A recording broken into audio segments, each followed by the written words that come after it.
Hello साथीहरू नमस्कार, म मोसन जोशी सौर्य फोटो स्टुडियोबाट। आज म 8x12 को फोटो बनाउन 8x12 को फोटो कसरी बनाउँछन् भनेर चाहिँ 8x12 को फोटो बनाउन म गइरहेको छु। आज एउटा पीएचडी फाइलबाट एउटा फोटो लिँदै छु। पीएचडी फाइल यहाँनिर छ, यहाँबाट एउटा फोटो, यो फोटो चाहिँ एउटा बच्चाको फोटो हो, बेबीको फोटो हो। अब यसमा मैले एउटा सिन पनि ल्याउँछु, ब्याकग्राउन्ड चेन्ज गर्ने सिन। यो फोटो मैले कटिङ गरेर ठिक्क पारिसकेको अवस्था हो यो। अब यसलाई चाहिँ सिनमा राखेर जेपीजीमा चाहिँ सेभ गर्नुपर्छ। यसलाई मैले अब चाहिँ सिन भन्ने फोल्डर मैले अलग्गै बनाएको छु। अब यहाँबाट मैले लग्छु, यो चाहिँ एउटा गतिलो सिनमा, एउटा राम्रो बेबीवाला सुहाउने सिनमा राख्छु। सायद यो ठिक छ होला मेरो विचार, हो यही ठिक छ। ल यो सिनमा राख्छु अनि यसलाई मैले 8x10 8x12 8 अनि यहाँनिर 12 रेजोल्युसन 300 गरेर अब यसलाई मैले क्रप गरेर साइज मिलाउँछु। यतिकै ठिक छ, इन्टर गरेँ। अब कन्ट्रोल माइनस गरेर सानो गरिसकेपछि अब मैले बेबीको फोटोलाई यसमा हाल्छु। मैले बेबीको फोटोलाई मैले यसमा राखेँ अनि अब कन्ट्रोल टी गरेर साइज मिलाउँछु, यानी अलिकति बेबीको फोटो साइज कम गराउँछु। ल यतिकैमा ठिक छ। यो ग्राहकले, कस्टमरले मन पराउने साइज पनि यही हो। लगभग तरिका, सिस्टम अनि सिनमा राखेर चाहिँ कति दिनुपर्छ चाहिँ इमेज साइजको हिसाबमा पनि यसरी यहाँनिर सट्टै यो देखियोस्, यो साइडतिर देखियोस् अनि बल्ल फोटो राम्रो पनि देखिन्छ र ग्राहकले पनि मन पराउँछन्। अनि अब म यसलाई ठुलो गराएर अब म हैन, पहिले म यसलाई जेपीजीमा सेभ गर्छु। कन्ट्रोल शिफ्ट एस गरेर अनि यहाँनिर एक ठाउँमा यहाँ पनि जेपीजीमा सेभ गरेपछि फिक्स फोटो हुन्छ। 15 नम्बरको चाहिँ जेपीजीमा भयो। अब यसलाई मैले क्लोज गर्छु। अब यिनको काम छैन। अब त्यो अघि सेभ गरेको फोटोलाई मैले लिन्छु, यहाँबाट गएर मैले केमा राखेको छु, बुकिङ आउटरमा राखेको छु। यो 15 नम्बरको फोटो यसैमा हुनुपर्छ, यहाँनिर छ। यसलाई मैले अब के गर्छु भनेपछि यसलाई मैले फिनिसिङ, स्मुथ फिनिसिङ गर्छु। अब यसलाई स्मुथ फिनिसिङ गर्नुको लागि मैले एउटा कन्ट्रोल जे गरेर फिल्टरमा गएर ब्लरमा गएर यहाँबाट गुलसम्म ब्लर गरेर यसलाई अलिकति ब्लर गरिदिन्छु, यतिकै ब्लर गरिदिन्छु। ओके, अनि यहाँबाट गएर यसलाई कन्ट्रोल आईले गर्छु। अब यसलाई अलि ठुलो पारेर यसलाई ठुलो गराएर ब्रुस टुलले, यो ब्रुस टुल 100 छ, यसलाई 50-50 गरेर यहाँबाट यसलाई मैले ठुलो मिलाएर हल्का। अब यसलाई मैले पेन्ट गर्छु।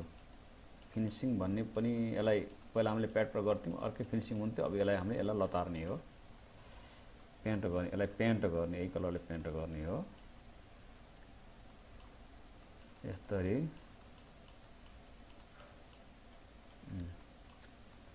यसरी गरेपछि यसलाई स्मुथ हुन्छ, एकदम यस्तो राम्रो स्मुथ हुन्छ कि ग्राहकले चाहिँ राम्रो छैन यो भन्नु चाहिँ पर्दैन।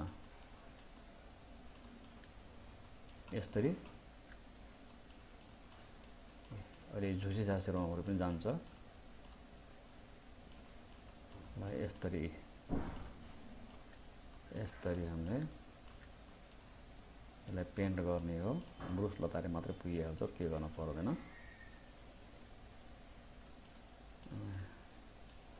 सानो ठाउँमा सानो ब्रुस गराउने, ठुलो ठाउँमा ठुलो ब्रुस गराउने।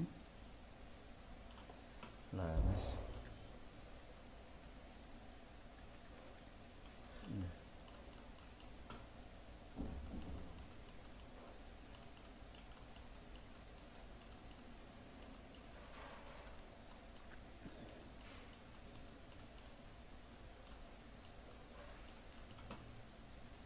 अघि हेर्दाखेरि यो फोटो कस्तो थियो, अहिले कस्तो भयो।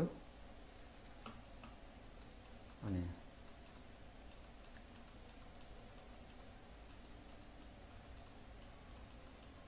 ल हेर्नुहोस्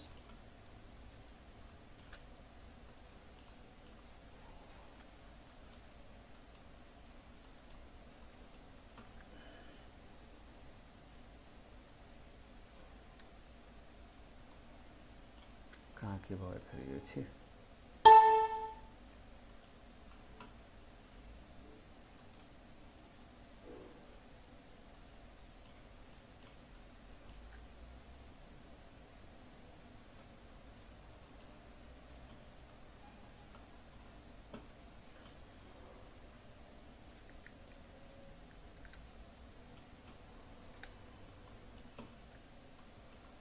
अब यस्तै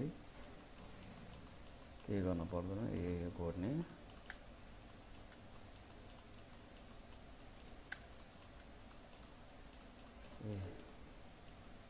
राशि स्याहार्छ यताउता।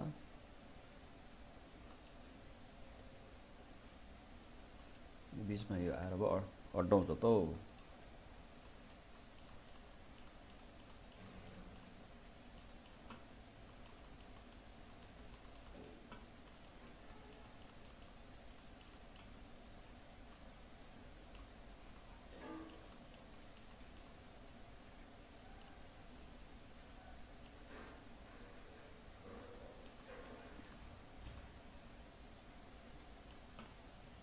ल हेर्नुहोस् है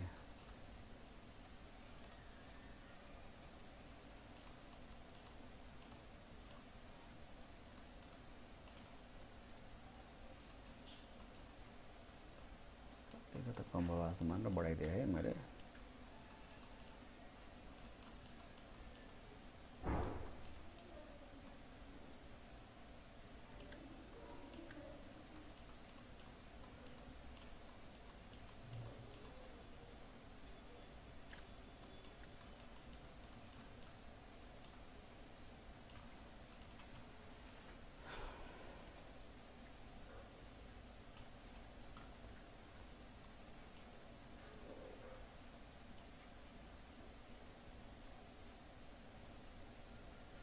हल्का यो पाखुरामा पनि गरौँ। यो राटेपाटे जो छ यिनीहरू स्मुथ हुन्छ। अहिले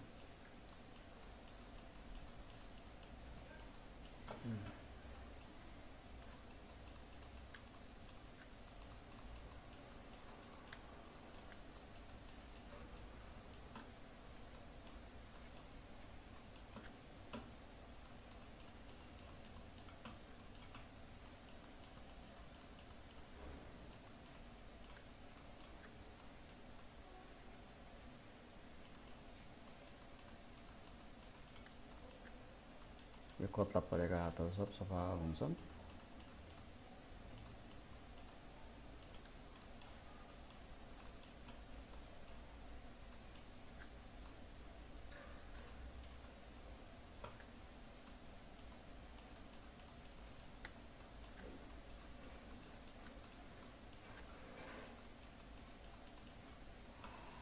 ल अब मेरो विचारमा यो भयो, पुरा भइसकेको छ। यसलाई कन्ट्रोल शिफ्ट ई गरेर लक गर्ने अनि अब यसलाई अलिकता टाटो कलर दिउँ है त टाटो कलर दिनको लागि यहाँबाट हामी गयौँ भनेपछि टाटो कलर पायो ल यति भए गजब भयो अब यसमा हामीले यो फोटोलाई हामीले ल्याबमा प्रिन्ट गराए पनि भयो आफ्नै प्रिन्टरबाट प्रिन्ट गराए पनि भयो ठ्याक्कै यो 8x12 को साइजमा आउँछ यो फोटो कस्तो लाग्यो कमेन्ट गर्नु होला राम्रो लाग्यो भने सब्स्क्राइब गर्न नबिर्सनु होला अब फेरि अर्को पटक भेटौँला धन्यवाद